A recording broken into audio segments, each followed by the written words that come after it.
जैसे पूर्णिमा का चंद्रमा बढ़ता है, पूर्णिमा का चंद्रमा जैसे पूर्ण होता है, ऐसी ही आपकी मनोकामना भी पूर्ण हो, पूर्णिमा के चंद्रमा की तरह प्रकाशित हो। बाबा आपकी मनोकामना पूर्ण करे। पूर्णिमा शिव महापुराण की कथा जो जीवन का एक सुख प्रदान करने वाली है, एक आनंद देने वाली है।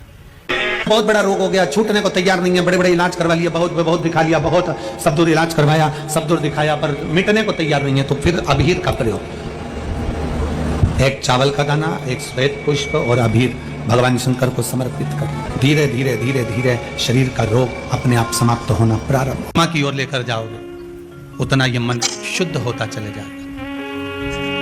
नया मकान बनाया किसी ने? जिनने बनाया हो जरा हाथ ऊंचा करो तो जरा। बनाया आप लोगों ने मकान? तो मकान बनाए होंगे तो वो जो मकान बनाने वाला मिस्त्री होता है ना, वो कह देता है अब तुम्हारी बिल्डिंग 3 मंजिल की हो गई, ऊपर एक मटकी टांग दो। अरे बोलो सही है कि गलत है?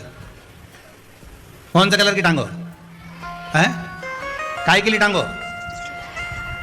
कि जो बिल्डिंग को देखेगा और बिल्डिंग देखने के बाद उसकी नजर उस मटकी पे चली गई, तो मटकी से जब उसकी नजर मिल गई तो जितनी नजर इसने बिल्डिंग में लगाई वो सारी नजर उसकी मटकी पे पड़ते उसी में वापस प्रवेश कर गई। मतलब नजर बिल्डिंग में आई।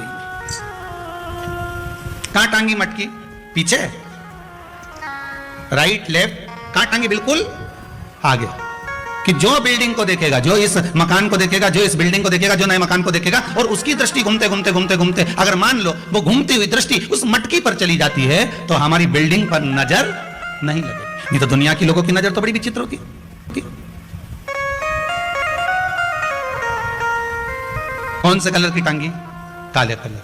पुराण भी यही कहती है कि भगवान के मंदिर क्यों जाते हैं, किस लिए जाते हैं, और एक ही देवता है जिसके माथे पे मटकी बंधी रहती है। अरे बोलो तो जम के, कौन सा? देव अधिदेव महादेव, उसके माथे पे हमेशा कलश ही मिलता है। तो किसी ने पार्वती जी शिव जी से पूछी, क्यों भोलेनाथ जी ये बताओ जरा, ये जब गंगा तुम्हारे सिर पर है, भोलेनाथ जी जब गंगा तुम्हारे सिर पे है तो पानी तो यूं निकलना चाहिए, तो ये उल्टा पानी तुम्हारे ऊपर बूंद बूंद टपक रहा है, ये है क्या? शंकर भगवान बोले ये पानी का तो बहाना बना के रखा है, जो भगत मेरा दर्शन करने आता है उसकी नजर तो मेरी मटकी ही उतार देती है, उसकी नजर तो मेरी मटकी ही उतार देती है। जो शंकर के मंदिर में प्रवेश करता है और प्रवेश करते समय बस मेरे उस कलश का दर्शन करता है। कई लोग प्रश्न करते हैं, महाराज जी इस कलश का महत्व क्या है?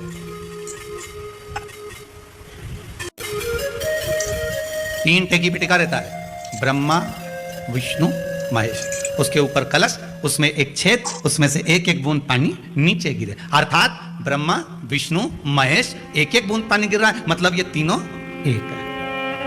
पुराण के अंतर्गत स्कंद पुराण में लिखा गया, स्कंद पुराण में वर्णन किया है श्री वेदव्यास जी महाराज ने, कहा ये पूर्णिमा का व्रत इसलिए किया जाता है कि व्यक्ति का जब मन गलत भ्रम में जाने लगता है, मन जब गलत जगह पर जाने लगता है, तो ये मन को गलत जगह पर ले जाने वाला कौन होता है? तो कहा ये चंद्र होता है। व्यक्ति की राशि के अंतर्गत, व्यक्ति की पत्रिका के अंतर्गत, व्यक्ति की ग्रह दशा के अंतर्गत जब चंद्र बेकार चलता है तो व्यक्ति अच्छा करते करते भी बेकार करने लग जाता है।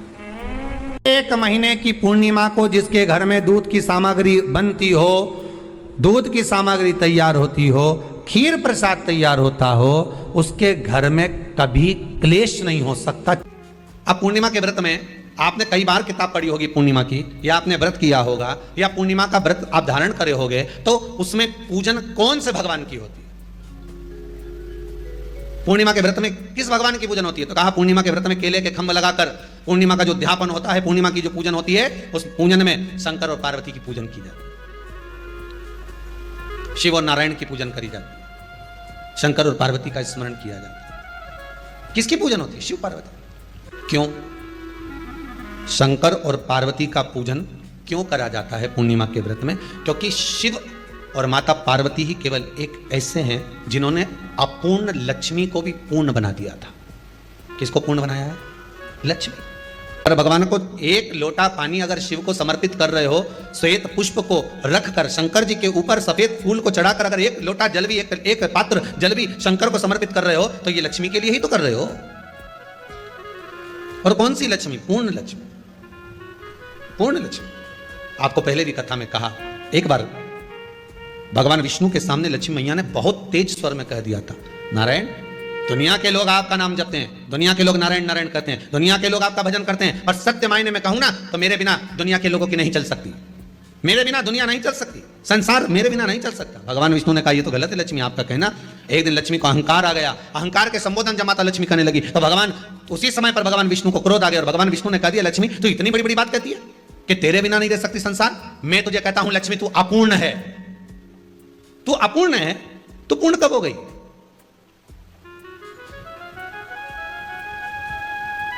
तेरी पूर्णता कहां हो गई? लक्ष्मी की आंख से आंसू बहने लगे, आज आपने मुझे अपूर्ण कहा है, आपको मालूम है आप मुझे अपूर्ण कर रहे हो, आपको ये ज्ञात हो रहा है आप मुझे अपूर्ण कर रहे हो? भगवान कहते हैं हाँ लक्ष्मी मैंने तुझे अपूर्ण कहा है। अपूर्णता का मतलब आप जानते हो ना? भगवान कहते हैं लक्ष्मी मैं सब जानता हूं। लक्ष्मी रोती हुई माता सरस्वती के पास पहुंच गई। सरस्वती ने पूछा क्या बात है लक्ष्मी, क्यों रो रही हो? लक्ष्मी जी ने कहा क्या बताऊं सखी, मेरे पति ने आज मुझे अपूर्ण कर दिया। क्या हुआ? माता सरस्वती जी बोली लक्ष्मी को अपूर्ण कर दिया। अपूर्ण कर दिया? हाँ, तो क्या सोचना उसके लिए, इसको मैं अभी पूर्ण बना देती हूँ। माता जगतजननी पार्वती ने गोदी में विराजमान गणेश जी को उठाया और उठाकर लक्ष्मी जी की गोद में दे दिया। ले लक्ष्मी आज से तू पूर्ण हो गई, लक्ष्मी आज से तू पूर्ण है। गोदी में जब तक संतान नहीं है तो नारी को लोग अपूर्ण समझते हैं, और माता पार्वती जी ने संपूर्ण ब्रह्मांड में एक सिद्धता प्रदान कर दी कि अपने गोदी के लाल को, अपने गोदी के पुत्र को माता ने लक्ष्मी की गोद में देकर लक्ष्मी को पूर्ण बना दिया। पूर्णिमा के नारियों को, स्त्रियों को अखंड सौभाग्य के लिए जो नारी वैधव्य नहीं होना चाहती है उस नारी को पूर्णिमा के कितने व्रत करना चाहिए? जिस नारी के यहाँ संतान नहीं हो, औलाद नहीं हो, उसको पूर्णिमा के कितने व्रत करना चाहिए? जिस नारी का पुत्र, पति बहुत बीमारी से ग्रसित हो, लग रहा हो कि ये मेरा बेटा बहुत बड़ी बीमारी में घिरा हुआ है, तो नारी को कितने व्रत करना चाहिए? स्वयं भगवान कृष्ण ने माता यशोदा को द्वापर में भी बताया है कि पूर्णिमा के 32 व्रत होते हैं। कितने व्रत होते हैं? 32। भगवान कृष्ण यशोदा रानी को, माता यशोदा जी को भी बता रहे हैं 32 व्रत। अब आपको किसी ने बता दिया होगा कि 8 कर लो, 7 कर लो, 6 कर लो, 12 कर लो, इसलिए आपने बोला कि 12 कर लीजिए, 32 कर लीजिए। अरे यहां तो द्वापर की कथा भी कहती है। यशोदा जी ने एक बार भगवान कृष्ण को रोक कर कह दिया, ए कन्हैया रुको। कन्हैया बोले बोलो मां क्या बात है? कन्हैया जरा रुकिए, इधर आओ जरा। भगवान कृष्ण आए। हाँ मां बोलिए। किस जगह का प्रसंग है ये? जिस समय पर राधा रानी कुरुक्षेत्र में नंद बाबा और यशोदा जी को लेकर कुरुक्षेत्र के कुंड में, ब्रह्म सरोवर में स्नान कराने के लिए लेकर जाती है, ग्रहण का समय पर। और जब भगवान कृष्ण उस कुरुक्षेत्र के उस सरोवर में स्नान करने आते हैं, तब यशोदा जी ने अपने लाला से प्रश्न किया, पूछा है कि नारी वैधव्य होकर ना मरे, उसका पति कोई रोग से ग्रसित ना हो, उसका पुत्र किसी रोग में ना पड़े। अरे भाई कितना सुंदर संवाद लिखा है। अगर किसी माता का पुत्र मान लो किसी नशे में डूबा हुआ है, कोई नशा कर रहा है और गलत नशा है, आपको लग रहा है कि ये नशे में डूबा हुआ है, आपको लग रहा है कि ये गलत जगह पर डूब गया है, आपको लग रहा है कि मदिरापान में, मांसाहार में या अधिक गांजा आदि का जो भी नशे होते हैं, जितने भी नशे, उसमें डूब चुका है, और माँ उसको समझा रही है तू नशे में मत डूब, तू इस काम को मत कर, तू ये गलत कर्म मत कर। माँ उसको समझा कर हार गई। तो मेरा माताओं से निवेदन है आप उसको समझाना बंद कर दो, एक काम करना प्रारंभ कर दीजिए। हमें जो शिव महापुराण के माध्यम से शास्त्र कह रहा है कि आप 32 पूर्णिमा के व्रत प्रारंभ कर दो। उसमें करना क्या है आपको? केवल जिस दिन व्रत रहे रात्रि के समय पर कोई भी मीठा कुछ भी सामग्री आप चंद्र की रोशनी में, चंद्र को अर्घ देने के बाद, पूजन करने के बाद उसको रखो, और वही सामग्री जो नशा कर रहा है उसको पूर्णिमा के दूसरे दिन उसको खिलाओ। आप धीरे धीरे खिलाना चालू करेंगे, जिस नशे में वो डूबा हुआ है उस नशे से वो छूटना प्रारंभ हो जाएगा। 2 पूर्णिमा व्रत करके तो देखो तीसरे में तुम्हें जरूरत ही नहीं, धीरे धीरे आप रुक, वो छूटना प्रारंभ हो जाएगा। स्वयं भगवान कर रहे हैं। यशोदा मैया ने कन्हैया को रोक लिया कुरुक्षेत्र के उस मैदान में, और भगवान कृष्ण का दर्शन माता यशोदा जी करी। बहुत दिनों के बाद माँ को, आज माता यशोदा को लाला का दर्शन हुआ, बहुत समय के बाद, जाने के बाद, बहुत समय। पीपल का एक पत्ता, उस पत्ते पर थोड़ा सा चावल, थोड़ा सा चावल। पूर्णिमा की रात्रि को अपने हाथ में लेकर अपने नयनों से लगाकर शरीर पर से स्वयं उतारकर उसको दरवाजे के पास रख दीजिए। पूर्णिमा की रात्रि को पूर्ण होने पर उस चावल को दूसरे दिन सूंघ कर बहते हुए पानी में डाल दीजिए। महाराज कितने भी रोग से ग्रसित हो गए, पीपल का एक पत्ता 52,000 ब्राह्मण की साक्षी कराता है। महाराज बहुत ध्यान देना, पीपल के वृक्ष में स्वयं नारायण का, मेरे कृष्ण का वास है। स्वयं भगवान गीता के अंतर्गत कहते हैं कि मैं पीपल का वृक्ष। भगवान से कोई पूछे, शिव के भगत से कोई पूछे कि पूजन की थाली में, पहले के समय में लोग पूजन करने जाते थे तो क्या पूजन की सामग्री में साहित्य कम रह जाता था? हाँ, उसका कारण क्या था? भगवान कहते हैं कारण केवल एक है, मैं खुद पूजन की थाली में, भगवान विष्णु ने संकल्प लिया था कि 108 कमल के पुष्प भगवान शंकर को समर्पित करूंगा। पहले कथा में वर्णन किया, 108 कमल के पुष्प भगवान को दूंगा। जब आखिरी दिन महीने का पूर्ण होने जा रहा था, श्रावण के महीने का, भगवान ने एक पुष्प को निकाल लिया, उसमें पूजन की थाली में एक फूल कम कर दिया। अब आपको लगे, परिवार को लगे, कुटुंब को लगे, किसी को लगे, पूजा की थाली में पुष्प, पूजन की थाली में सामग्री अगर कम रह गई है तो आप ये विचार ना करें कि मुझसे गलती हो गई, मुझसे त्रुटि हो गई। भगवान रुष्ट हो जाएंगे। भगवान अपने भक्त से कभी रुष्ट नहीं होता। सा पूजा की थाली में सामग्री नहीं है, उसका कारण क्या है?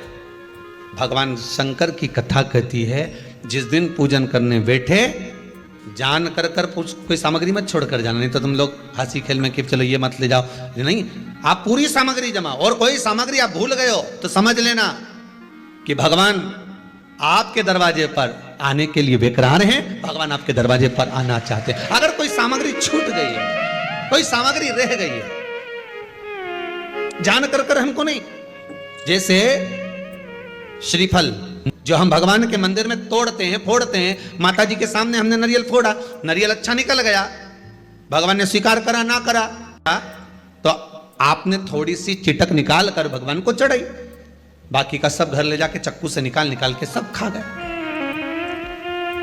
और मान लो वही नारियल जो आपने भगवान को चढ़ाया, फोड़ा, और वह अंदर से खराब निकल गया, तो भगवान ने स्वीकार करा कि नहीं करा?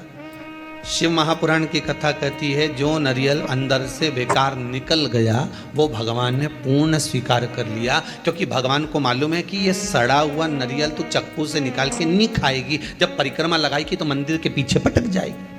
भगवान को मालूम है इस चीज का। अभिषेक कर रहे हो, जल चढ़ा रहे हो, दूध चढ़ा रहे हो, आप पंचामृत